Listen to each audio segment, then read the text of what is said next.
Kamusta mga Dabbercats? Sir Rocky Turin po.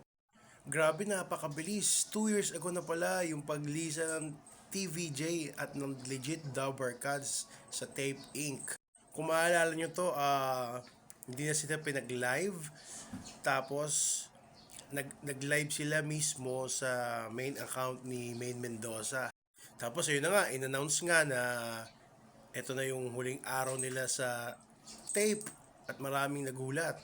Tapos sabay-sabay na nagpirmahan na resignation letter at humabol pa nga si Alan Kay. Sabi nga doon. Tapos the rest is history. Halos ilang buwan din sila napahinga. At pinagbuksan nga ng pinto ang TVJ at ang legit Dubber Cards sa TV5. At napakaraming nagulantang lahat ng istasyon, from Showtime, lumipat sa 7, ang dami nangyari. Pero bago lumipat sa 7, naging tahanang pinakamasaya nga muna, Itbulaga ng tape at ang EAT ng TV5.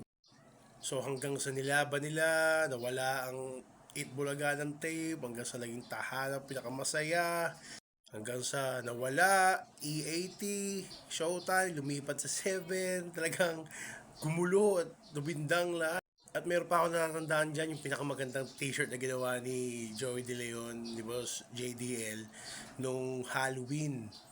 Yung Eat Blood Ka. Hanggang sa bumalik nga yung EAT at nagkaroon ng chance na manalo tayo sa Sugod Bahay, mga kapatid, na andun pa si Ice, ha? Saka si Zombie. So yun next nating tatalakayin. At marami pa tayong pag-uusapan tungkol sa Tower Cards.